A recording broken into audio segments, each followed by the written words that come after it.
Here it is. What is said to be purification? Purification and meaning ఏంటి? To remove or reduce the impurities. Impurities ఏవైతే ఉన్నాయో వాటిని remove చేయడం లేదా reduce చేయడం.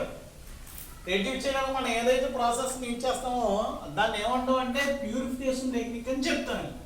ఈ ప్యూరిఫికేషన్ టెక్నిక్ లో మనకి మేజర్గా వెరీ వెరీ ఇంపార్టెంట్ అండి డయాలసిస్. ఇది 4 మార్క్స్ అడుగుతారండి. డయాలసిస్ అనేటువంటి ఒక కాన్సెప్ట్ అండి. ఈ డయాలసిస్ అనేటువంటి పదం మీరు బయాలజీలో వినే ఉంటారండి. జనరల్గా డయాలసిస్ అంటే ఎవరు చేస్తారంటే కిడ్నీ పేషెంట్స్ ఎవరైతే ఉన్నారో వాళ్ళకి యూజ్ చేసేటువంటి ఒక టెక్నిక్ అది. వాళ్ళకి ఏమవుతాయి, కిడ్నీస్ ఏవైతే ఉన్నాయో ఫెయిల్యూర్ అయినానికి వాళ్ళకి మళ్ళీ దాంట్లో క్లీన్ చేస్తారండి. కిడ్నీస్ క్లీన్ చేసి మళ్ళీ ఫ్రెష్గా ఉండడానికి చేసేటువంటి ప్రాసెస్ ఏదైతుందో అక్కడ ఏంటిది ట్రీట్మెంట్ పరంగా దాన్ని ఏమంటామంటే డయాలసిస్ అంటాం. ఇక్కడేంటి, ఇక్కడ కూడా ఏదో మనుషులు కాదు, ఏం తీసుకుంటామమ్మా, కొల్లాయిడల్ సొల్యూషన్ తీసుకుంటాం. ఇదిగోండి ఒక కొల్లాయిడల్ సొల్యూషన్ని ఇలా ఒక బ్యాగ్ ఉంటుంది. ఈ బ్యాగ్ ఏంటంటే ఈ యొక్క లేయర్ ఏదైతుందో which is made up of animal membrane. దేంతో తయారవుతుంది? Animal membrane. యానిమల్ మెంబ్రెయిన్ అంటే యానిమల్ తోలు నుంచి తయారవుతుందండి. ఈ తోలు నుంచి తయారవుతున్న దాంట్లో చిన్న చిన్న హోల్స్ ఉంటాయి. దీని ద్వారా ఏం చేస్తామంటే ఇక్కడ కొల్లాయిడల్ సొల్యూషన్ తీసుకున్నాం. కొల్లాయిడల్ సొల్యూషన్ తీసుకున్నప్పుడు దాంట్లో ఇంప్యూరిటీస్ కింద డిజాల్వ్డ్ నేచర్ ఉన్నటువంటి పార్టికల్స్ ఉన్నప్పుడు, దేంట్లో డిజాల్వ్డ్ నేచర్ ఉన్నటువంటి పార్టికల్స్, వాటర్లో డిజాల్వ్ అయ్యేటువంటి నేచర్ ఉన్నటువంటి ఇంప్యూరిటీస్ ఏవైతే ఉన్నాయో అవి ఉన్నప్పుడు ఏం చేస్తామంటే ఇలా ఒక వెజల్ తీసుకుని ఇలా ఇది వాటర్ ఇన్లెట్, ఇది అవుట్లెట్.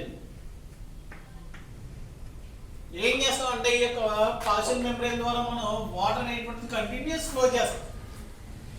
ఎప్పుడైతే కంటిన్యూస్ ఫ్లో చేస్తామో ఇక్కడ వాటర్ లో డిజాల్వ్ అయ్యేటువంటి ఇంప్యూరిటీస్ ఏవైతే ఉన్నాయో ఆ ఇంప్యూరిటీస్ ఈ యొక్క మెంబ్రెయిన్ గుండా ట్రావెల్ చేసి బయటకు వచ్చేస్తాయి. బయటకు వచ్చేసి మనకి ఏం మాత్రమే మిగిలితే దీంట్లో కొల్లాయిడల్ పార్టికల్స్ మాత్రమే డిస్పర్షన్ ఫేజ్ తో, డిస్పర్షన్ మీడియం తో ఉంటాయి. ఇలాగా మనం క్లీన్ చేసేటువంటి ఒక ప్రాసెస్ ఏదైతే ఉందో that is said to B dialysis set. ఇక్కడ మనం యూజ్ చేసేటువంటి ఈ యొక్క బ్యాగ్ ఏదైతే ఉందో that is said to B dialyser. ఇలా క్లీన్ చేయడానికి మనం వాడేటువంటిది ఇది ఏదైతే ఉందో దాన్ని ఏమంటామంటే డయలైజర్ అని చెప్తాం. ఏమ్మా ఏ రకమైనటువంటి వాటిని సెపరేట్ చేయడానికి వాడతాం. ఇక్కడ వాటర్లో ఏవైతే డిజాల్వ్ అవ్వడానికి ఇంట్రెస్ట్ ఉన్నటువంటి ఇంప్యూరిటీస్ ఉంటాయో అటువంటి ఇంప్యూరిటీస్ని మనం బయటకు పంపించడానికి వాటర్ ఫ్లో కూడా చాలా ఫాస్ట్గా చేస్తారు. చేయడం వల్ల ఏమవుతుంది, ఆ పార్టికల్స్ అనేటువంటివి డిజాల్వ్ అవుతాయి. ఓన్లీ దీంట్లో ఏది మాత్రమే మిగులుతాయి, ఆ యొక్క colloidal size dispersion phase particles ఏవైతే ఉంటే అవి మాత్రమే మిగులుతాయి. మిగిలి ఇంప్యూరిటీస్ అనేటువంటివి మనకి ప్యూరిఫై అయిపోతున్నాయి. కాబట్టి ఇక్కడ మనకి ప్యూరిఫైడ్ కొల్లాయిడల్ సొల్యూషన్ ఉండడం అనేటువంటిది జరుగుతుంది. ఈ యొక్క ప్రాసెస్ని ఏమంటాం అంటే డయాలసిస్ అంటారు. అండ్ దీంట్లోనే ఇంకోటి ఎలక్ట్రికల్ డయాలసిస్ పేరులో ఉంది కదా. ఎలక్ట్రికల్ డయాలసిస్ అంటే ఏం చేస్తాం, ఇది మామూలుగా మాన్యువల్గా జరిగేది, స్లోగా జరుగుతుంది. అలా కాకుండా ఈ యొక్క బ్యాగ్ ఏదైతే ఉందో దీన్ని మొత్తం కరెంట్ కనెక్ట్ చేస్తాడు. కరెంట్ కనెక్ట్ చేసినప్పుడు ఏమవుతుంది, ఈ యొక్క ఎలక్ట్రాన్ ఫ్లో అనేటువంటి జరిగి ఇంకా ఫాస్ట్గా జరుగుతుంది. ఎందుకని ఎలక్ట్రికల్ డయాలసిస్ కి దీనికి variation which is faster processing. ఫాస్ట్గా ఏం చేస్తుంది, ఆ యొక్క ప్యూరిఫికేషన్ అనేటువంటిది ఏదైతే ఉందో ఆ ప్రాసెస్ మనకి చేస్తుంది. అందువల్ల మనం ఈ రెండింటిలో దేన్ని యూజ్ చేస్తారంటే ఎక్కువగా ఈ యొక్క ఎలక్ట్రికల్ డయాలసిస్ అనేటువంటి దాన్ని యూజ్ చేస్తాం. Then electrophoresis.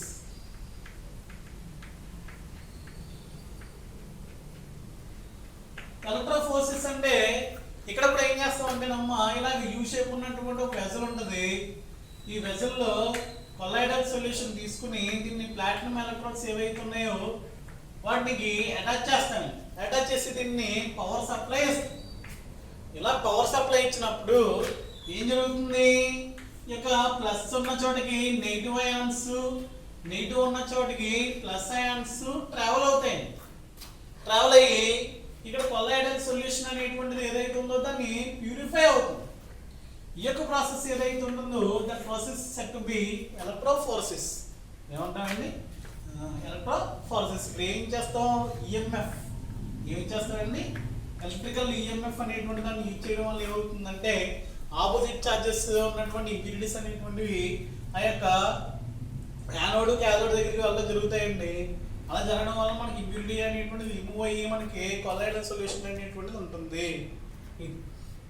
దాని తర్వాత అప్లికేషన్స్ ఆఫ్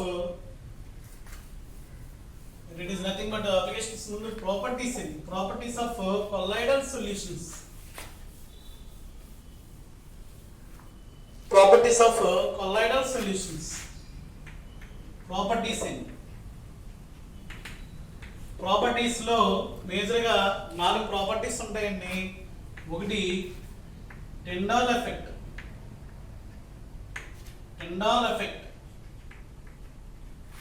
రెండోది బ్రౌనియన్ మూమెంట్.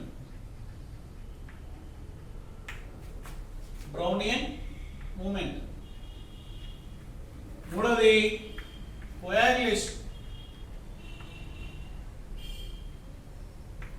నాలుగోది కాలిగేటివ్ ప్రాపర్టీస్.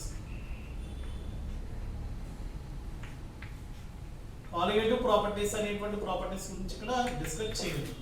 ఇవి 4 కూడా దీని యొక్క ప్రాపర్టీసే. టెండాల్ ఎఫెక్ట్ అనేటువంటిది దేన్నంటా అంటే దీనికి చెప్పే ముందు ఒక చిన్న ఎగ్జాంపుల్ అండి. మనం ఎప్పుడన్నా సరే సినిమా థియేటర్కి వెళ్ళినప్పుడు మ్యాక్సిమం నైట్ టైంలో కాకుండా మధ్యాహ్నం మ్యాట్నికి వెళ్ళారనుకోండి, ఎప్పుడన్నా సరే ఒకసారి ప్రొజెక్ట్ని అబ్జర్వ్ చేసినట్లయితే ఏమవుతుంది? ఇక్కడ స్క్రీన్ ఉంటుంది అనుకుందాం. స్క్రీన్ ఉన్నప్పుడు ఇక్కడ ప్రొజెక్ట్ నుంచి చూసినప్పుడు ఈ లైట్ ఎలా పడుతుంది కదా, లైట్ పడినప్పుడు ఒకసారి లైట్లో చూసినట్లయితే డస్ట్ పార్టికల్స్ మనకి మూవ్ అయినట్టు ఉంటాయండి. ఈజీగా మనకి డస్ట్ పార్టికల్స్ కనబడతాయి. ఇంకా బెస్ట్ ఎగ్జాంపుల్ ఏంటంటే ఇంట్లో ఉన్నప్పుడు బాగా ఎండగాస్తున్నప్పుడు ఏదైనా కిటికీ ఓపెన్ చేసినట్లయితే ఆ కిటికీలో సన్ రైస్ అనేటువంటివి వచ్చినప్పుడు ఆ సన్ రైస్ లో మనకి డస్ట్ పార్టికల్స్ అనేటువంటివి కనబడతాయి. అదే రకంగా ఇక్కడ ఏమంటాడంటే కొల్లాయిడల్ సొల్యూషన్ అనేటువంటిది ఏదైతే ఉందో దాన్ని అంటే ఒక లైట్ పాస్ అయినప్పుడు లైట్ పాస్ అయినట్లయితే ఆ లైట్ పాత్ ఏదైతే ఉందో ఆ పాత్ని ఇక్కడ అల్ట్రా మైక్రోస్కోప్ తో రైట్ యాంగిల్ లో చూసినప్పుడు ఏమవుతుందంటే ఈ path of the light is looking as ఒక కోన్ షేప్ లో కనబడుతుంది. అంటే ఈ షేప్ లో కనబడుతుంది, ఇక్కడ ఒక కోన్ షేప్ లో కనబడుతుంది. ఇలా కోన్ షేప్ లో కనబడుతుంది. ఇది కోన్ షేప్ లో కనబడుతుంది. దాంతో పాటు ఇది ఎలా ఉంటుందంటే ల్యూమినస్ బీమ్. ఎలా ఉంటుందమ్మా? ల్యూమినస్ బీమ్ అంటే ఒక ప్రకాశవంతమైనటువంటి, it is nothing but bright beam గా కనబడుతుంది. The cone is said to be Tyndall cone. అర్థమైందా? అంటే ఏదన్నా కొల్లాయిడల్ సొల్యూషన్ గుండా ఏదన్నా లైట్ ని పంపినప్పుడు ఆ కొల్లాయిడల్ పార్టికల్స్ ద్వారా లైట్ ట్రావెల్ చేసినప్పుడు ఆ లైట్ ఏదైతే ఉందో ఆ లైట్ ఎలా కనబడుతుంది? మనకి ల్యూమినస్ బీమ్ గా కనబడుతుంది. ఇలా ల్యూమినస్ బీమ్ గా కనబడుతుంది. దట్టు ఏ షేప్ లో ఉంటుందంటే రైట్ యాంగిల్ తో చూసినప్పుడు అల్ట్రా మైక్రోస్కోప్ తో స్టడీ చేసినట్లయితే ఇక్కడ ఏం పెట్టాం? ఇక్కడ అల్ట్రా మైక్రోస్కోప్ అనేటువంటిది ఏదైతే ఉందో దాన్ని ప్లే చేసినప్పుడు ఇది మనకి ఒక కోన్ షేప్ లో కనబడుతుంది. That cone is said to be Tyndall cone అని చెప్తాం. హియర్ డెఫినేషన్ వచ్చి చాలా important 2 marks. when light entered into a colloidal solution, when we see the path of the light as a luminous beam, that cone is said to be Tyndall cone అని చెప్తారు. Then second one, Brownian movement అంటే ఇక్కడ ultra microscope తో ఈ యొక్క colloidal solution ఏదైతే ఉందో colloidal solution లో ఉన్నటువంటి కొల్లాయిడల్ పార్టికల్స్ యొక్క మూవ్మెంట్ మనం అబ్జర్వ్ చేసినప్పుడు they are moved in rapid zigzag motion. Rapid zigzag motion, ఇలాగనే కదా మనకి ఇష్టం వచ్చినట్టు వేసుకోవచ్చు. కొల్లాయిడల్ పార్టికల్ ఏవైతే ఉన్నాయో అవి ఎలా ట్రావెల్ చేస్తున్నాయండి? ర్యాపిడ్ జిగ్జాగ్ మోషన్, వాటికి ఇష్టం వచ్చినటువంటి డైరెక్షన్లో ట్రావెల్ చేస్తాయి. ఇలా ఎందుకు ట్రావెల్ చేస్తున్నాయంటే ఇక్కడ డిస్పర్షన్ మీడియంలో ఉన్నటువంటి పార్టికల్స్ లో అవి అన్ఈక్వల్ బొంబార్డ్మెంట్ అంటే అవి వాటిని ఢీకొన్నప్పుడు అవి రకరకాలుగా ఇలాగా ట్రావెల్ అవుతాయంటే, which is the kinetic property of that colloidal solution, which is a kinetic property of that colloidal solution. What it is? Brownian moment. Here when we observe the movement of the colloidal particles in a colloidal solution as a rapid zigzag motion because of unequal movement with dispersion medium particles. Okay, which is a kinetic property. ఇది 2 marks అడిగేటువంటి విషయాలు. Then next వచ్చి coagulation. Coagulation is quite opposite to that peptization property. Peptization అనేటువంటి దాంట్లో ఏం జరిగింది? Here precipitate is converted into colloidal solution. In the case of coagulation, colloidal solution is converted into precipitate. Colloidal solution అనేటువంటిది ఒక PPT కింద అంటే precipitate కింద form అయినట్లయితే that process is called coagulation అని చెప్తారు. నెక్స్ట్ వచ్చి కాలిగేటివ్ ప్రాపర్టీస్ అనేటువంటివి యాక్చువల్గా ఎక్కడ మాట్లాడదాం అంటే సొల్యూషన్స్ లో మాట్లాడతానండి. సొల్యూషన్స్ లో అంటే which is only depending on the dispersion phase.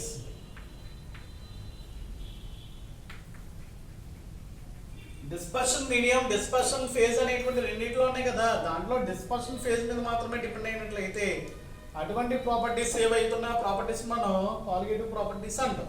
ఇక్కడ కాలిగేటివ్ ప్రాపర్టీస్ ఆర్ 4 టైప్స్ అండి. ఎలివేషన్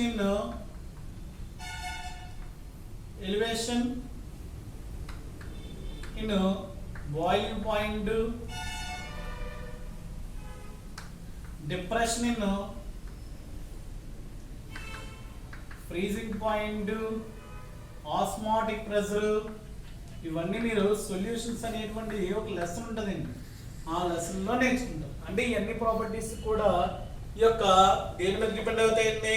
ఈ యొక్క కాలిగేటివ్ ప్రాపర్టీస్ యొక్క ఏంటిది కొల్లాయిడల్ సొల్యూషన్స్ యొక్క ప్రాపర్టీస్ కింద మాట్లాడుకోవచ్చు. మొత్తం ఈ చాప్టర్ చూసినట్లయితే ఇది విషయాలు. ఇంకా చాలా చాలా ఇంపార్టెంట్ 2 క్వశ్చన్లు ఉన్నాయండి ఈ చాప్టర్లో. మేజర్ టాపిక్ తీసేసారండి, దట్ ఈస్ కెటాలసిస్ అనేటువంటి టాపిక్ ఉండేది. కెటాలసిస్ అనేటువంటి టాపిక్ డామ్ షూర్ 4 మార్క్స్ వచ్చింది, ఇది తీసేసాడు.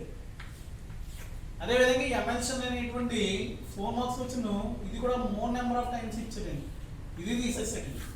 ఈ 2 కంటెంట్లు తీసేసి చెత్త ఏదైతే ఉందో అది ఇచ్చారండి. మొత్తం ఈ చాప్టర్ చూసినట్లయితే మీదుగా మీరు ఫోకస్ చేయవలసిన కొన్ని విషయాలు అదేంటంటే ఫిజికల్, కెమికల్ ఎగ్జాప్షన్స్ ఉన్నటువంటి వేరియేషన్స్, తర్వాత వచ్చి లియోఫిలిక్ కొల్లాయిడల్ సొల్యూషన్ ఉన్నటువంటి వేరియేషన్, తర్వాత వచ్చి ఈ యొక్క డయాలసిస్ ప్రాసెస్ ఏదైతే ఉందో దాని మీద దృష్టి పెట్టాలండి. తర్వాత కొన్ని డెఫినేషన్ చెప్పాం కదా, పెప్టైజేషను, తర్వాత ఈ 4 ఇది 4 కావాలి, ఇది అవసరం ఇక్కడ మీకు ఈ మూడింటిలో ఏదో 2 మార్క్స్ ఇవ్వడానికి అవకాశం ఉంది. యాక్చువల్గా చాప్టర్ నుంచి 4 మార్క్స్ క్వశ్చన్ వస్తుంది. 4 మార్క్స్ క్వశ్చన్ ఎలా ఉంటుందంటే 2+2 కింద కూడా ఉండే ఛాన్స్ ఉంటుంది అండి. ఇక్కడతో ఈ చాప్టర్ అనేటువంటిది కంప్లీట్ అవ్వడం జరిగింది. నెక్స్ట్ చాప్టర్ నెక్స్ట్ క్లాస్లో చూద్దాం.